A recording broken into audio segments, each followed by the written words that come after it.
Dès 8h45, l'autorité préfectorale de Pointe-Noire, Alexandre Honoré Paca, accueille chaleureusement dans son cabinet de travail le nouveau directeur général des impôts et des domaines. L'homme Ludovic Itoa, investi dans ses fonctions le 4 janvier dernier, entame sa première mission à Pointe-Noire. Au cœur de cette visite de courtoisie, les rapports de travail. Cas illustratif dans le Kouilou, où avec le préfet pour la Dandjibouilou, un huis clos s'est imposé sur divers sujets. Tradition de prise de contact oblige, Ludovic Itoa a échangé avec ses administrés sur les nouvelles orientations édictées par le ministre de tutelle, Calixte Nganongo. On ne va pas continuer comme ça pendant qu'on nous assigne 700 milliards et qu'il y a encore des gens qui continuent avec l'intelligence de faire ce qu'ils ont à faire, comme par le passé. On doit cesser avec ces comportements malsains. Une revue systématique des forces et des faiblesses du dit département associée aux prévisions de 2019 afin de parfaire la fiscalité intérieure, priorité des priorités.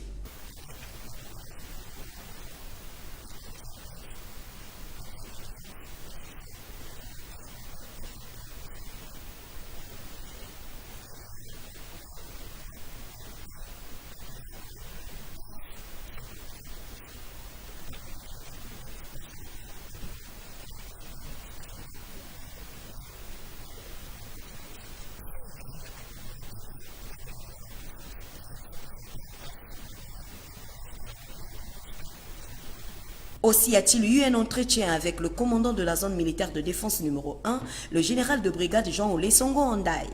Un honneur partagé au nom de la patrie.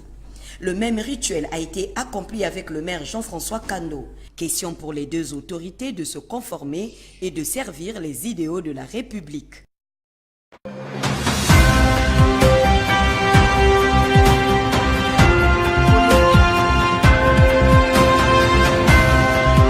Cette remise de diplôme a concerné 12 étudiants, parmi lesquels 2 filles et 10 garçons qui ont suivi une formation qualifiante en électricité pendant 2 ans. Comment s'est passée alors cette formation? 1504 heures en atelier, théorie et pratique en même temps, et 1200 heures de stage, à peu près la moitié, des stages d'entreprise. Les entreprises, vous les voyez en bas, car la formation était en alternance. Ça veut dire quelques mois à l'école et 1 mois ou 2 mois à l'entreprise. Le meilleur diplôme de la vie étant l'emploi, la directrice déléguée du CAC ICAM a dans son mot de circonstance salué tous les acteurs qui ont œuvré pour l'aboutissement de ce projet de formation avant d'inviter les 12 étudiants à s'affirmer davantage sur le terrain professionnel. À vous les jeunes, soyez donc acteurs de votre vie professionnelle. Votre avenir est entre vos mains. Votre diplôme est un début et non une fin. Il vous garantit une capacité à être un bon professionnel et à n'en point douter une indépendance méritée. C'est à vous de le démontrer maintenant.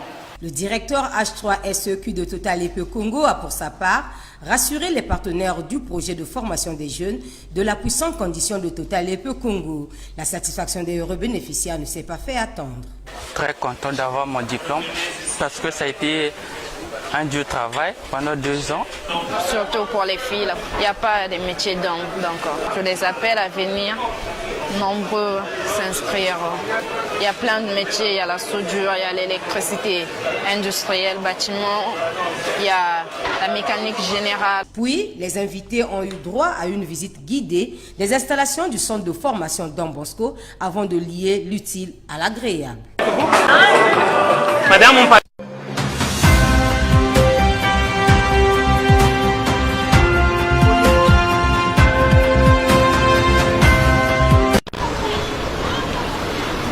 Chapeauté par Adjaou Abdoul, ce bureau ad hoc composé de 16 membres, 6 rapporteurs et de 9 présidents d'honneur aura la lourde charge d'assurer aux destinées de cette organisation basée sur la sensibilisation, la mobilisation et de veiller à la visibilité de cette entité au niveau de tous les commerçants qui exercent des activités dans cet arrondissement cosmopolite de la ville océane. Le président élu livre ici ses impressions à chaud en ces termes.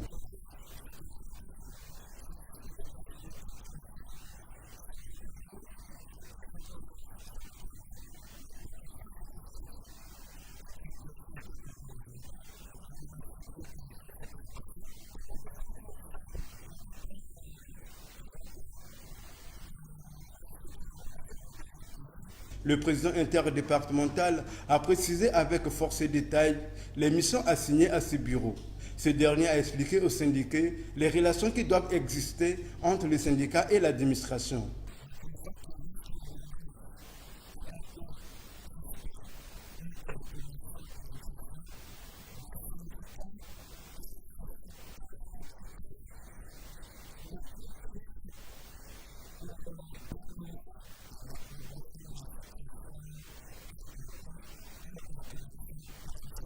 La cérémonie s'est achevée dans la convivialité.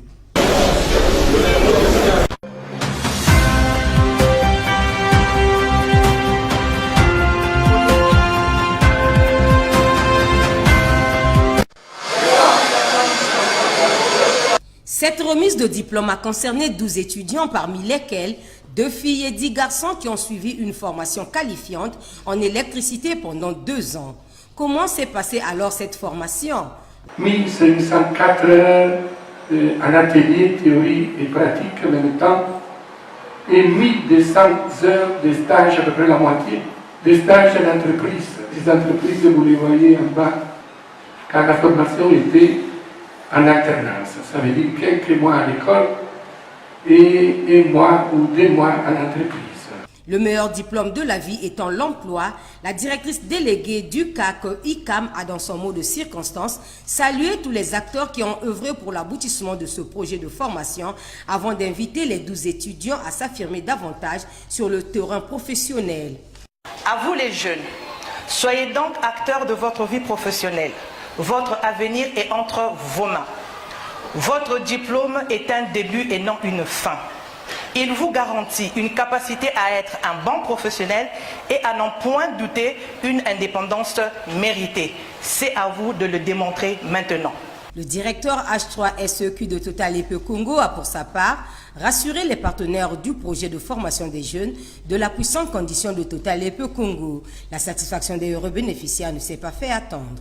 Très content d'avoir mon diplôme parce que ça a été un dur travail pendant 2 ans. Surtout pour les filles, il n'y a pas de métier d'homme. Donc, je les appelle à venir, nombreux s'inscrire.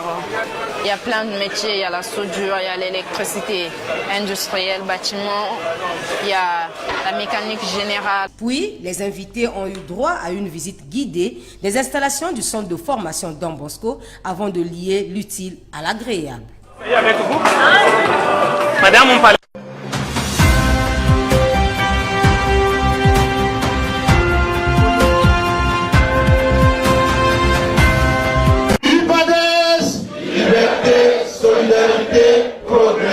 Le rituel a démarré dans cette salle pleine à craquer par l'intronisation de la coordination départementale de 8 membres présidée par Aimé Sylvestre Mbenze ainsi que la commission départementale de contrôle et d'évaluation.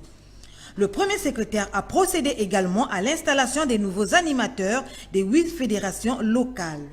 Pascal Tsatima Biala les a exhortés à la détermination et à plus de conviction.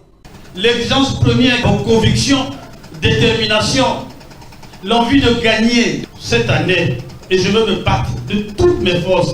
Le président de la coordination départementale entend placer la communication au cœur de l'action du parti.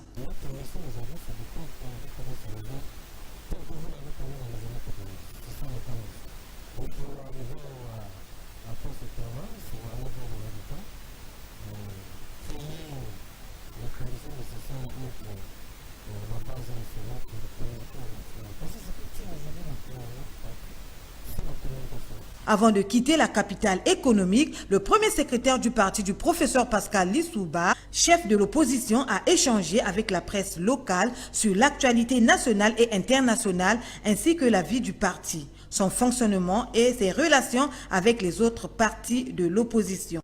Connaissez-vous les ressources de l'UPADES? L'UPADES n'a pas de fonds qui viennent de quelque